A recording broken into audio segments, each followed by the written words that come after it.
Hello students, welcome to ExamRat. It is a platform where you will get content for classes 9th and 10th. So if you are new to our platform, please visit our website and check all our videos. I am Disha and I'll be teaching you biology for classes 9th and 10th. So today we will cover the part 2 of the chapter Sustainable Management of Natural Resources. We have covered part 1 already and this is the last part of the chapter. So hence we will be done with the biology sections for class 10th also. Okay, so forests are biodiversity hotspots. One measure of the biodiversity of an area is the number of its species found there.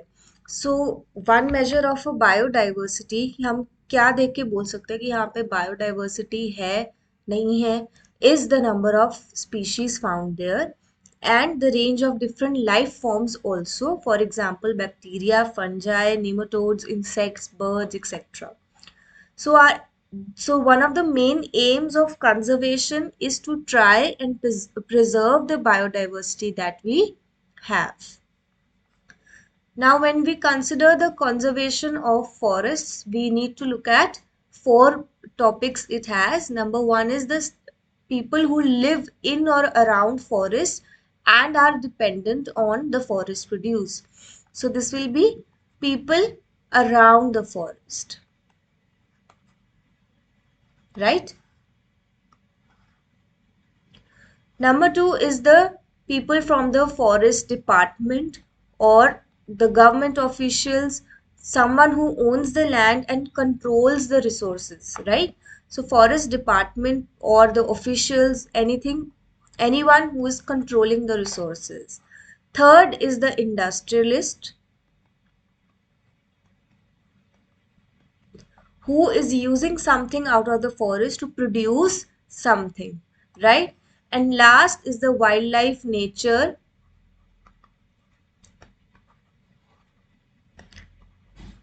enthusiast. So these are someone who want to conserve the nature and are working for the benefit.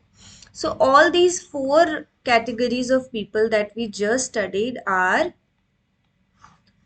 called as stakeholders, right? So these are the stakeholders. Now, the local people, the first part that we study, the first name, the people who are living around and who depend on the produce of the forest for their livelihood. So those local people need large quantities of firewood, small timber, thatch, bamboo they use for making huts, baskets they use. So all of the material they acquire from the forest and their livelihood is more or less dependent on that particular forest. In addition to people gathering fruits, nuts, and medicines from the forest, their cattle also graze in the forest or the fodder that is produced from the forest. So basically, these are those people who live around the forest and are entirely dependent on it. Then we have vast tracts of forest have been converted into monocultures of pine, teak, or eucalyptus trees. So, in order to plant trees, the vegetation is cleared first of all. So, this destroys the large amount of biodiversity. Then we have the industry part here. Many industries are based on forest produce. Then they use materials acquired from the forest to build up their own products. So industries consider forest as a source of raw material for its factories, and huge interest groups lobby the government for access to these raw materials at artificially low rates. Since the industry has a greater reach, they get acquired or they get they get the hold of the forest and deplete its resources also. So lastly, there is the wildlife enthusiasts that we talked about who have the motive is to preserve the forest and to preserve the wildlife for them, right? So the conservationists were initially taken up with large animals like lions, tigers, elephants, rhinoceros, but now they recognize the need to preserve biodiversity as well. Then there are local people. So this topic talks about people's participation in conserving forest. So there are local people who have been traditionally working for the benefit and for the conservation of forests. For example, Bishnoi's community in Rajasthan. So these are examples of people who are nature loving and who want to preserve the environment and the biodiversity at any cost, and to a cost that if it led to sacrificing their lives, they have done that also. So the government of India has recently instituted an Amrita Devi Bishnoi National Award for wildlife conservation in the memory of Amrita Devi Bishnoi. So this is an example of.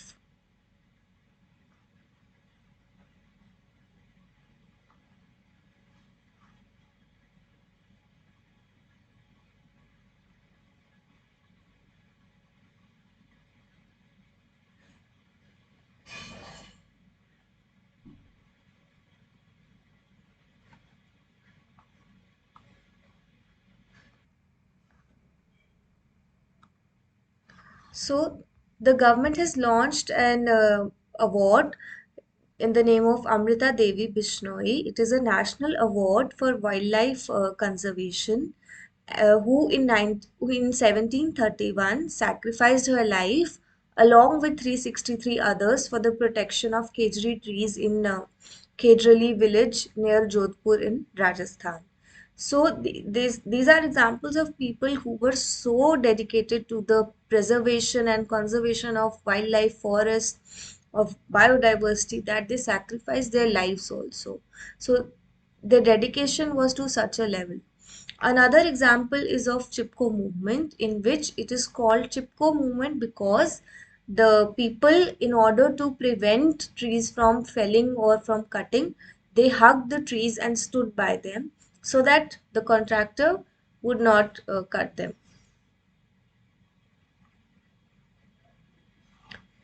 So there was a dispute between the local villagers and a logging contractor who had been allowed to fell trees in a forest close to a village. The women there reached the site, the trees, and grasped each and they grasped the forest and stood there until uh, the contractor gave up, and hence they succeeded in preserving the forest. So another example is of Sal forest in West Bengal. So this is also about a forest which had land-related conflicts in the region, and there were militant peasant movements led by the Naxalites. Sorry. So villagers were involved in the protection of the land, and as a result, these villagers were given 25% of the final harvest and allowed fuel, wood, and fodder collection of a payment of a nominal fee. Then the water is discussed in the chapter. So water is preserved by irrigation methods. We have water in the presence of two forms, that is groundwater and surface water. But the source for water comes from rains because India is dependent on monsoons also to some extent. So this means that most of the rain falls in only few months of the year, that is the monsoon season.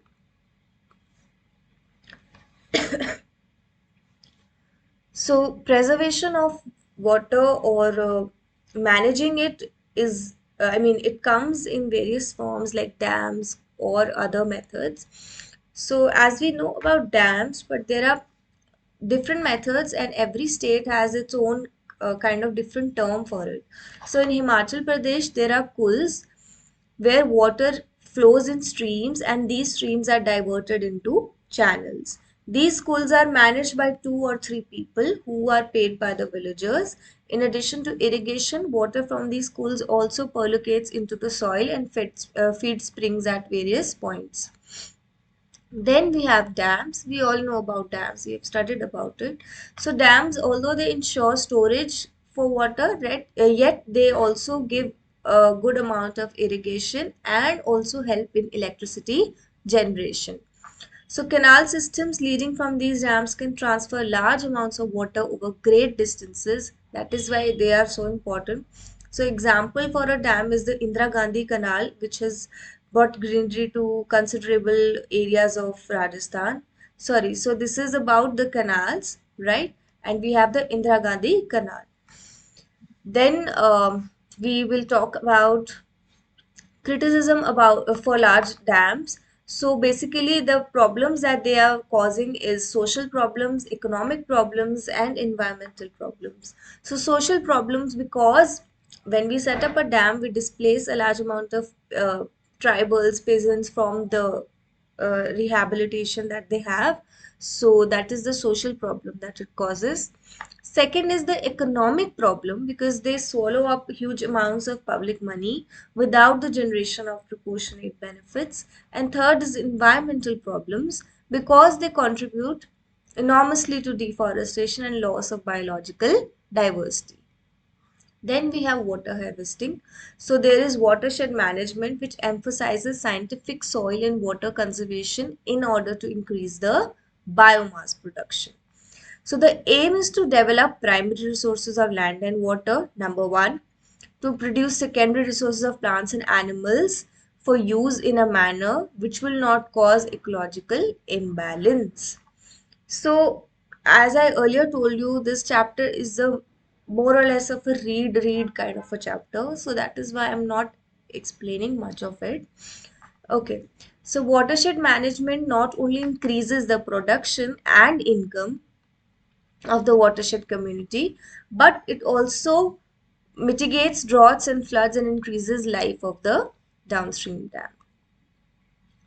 Then water harvesting is a concept where every form has a name derived from its own city or state or whatever. So there are khadins, tanks, nadis in Rajasthan.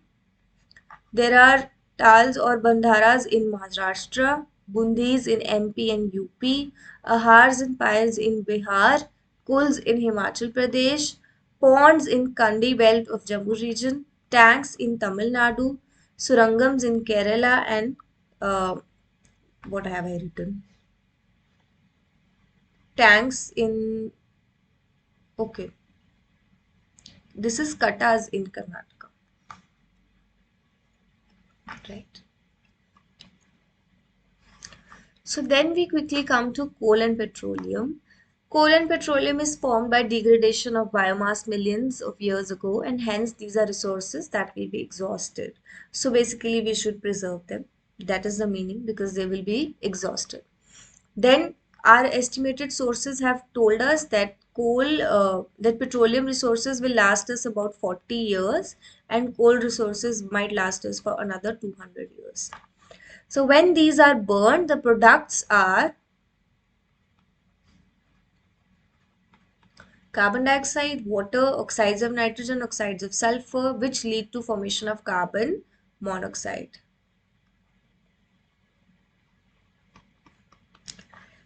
Then out of these products, oxides of sulfur, nitrogen, and carbon monoxide are poisonous at high concentrations, and carbon dioxide though itself is a greenhouse gas, right? So all these is leading to depletion of our resources, environmental problems. We have heard about these terms: ozone layer depletion, greenhouse effect, global warming, and so many other things, right?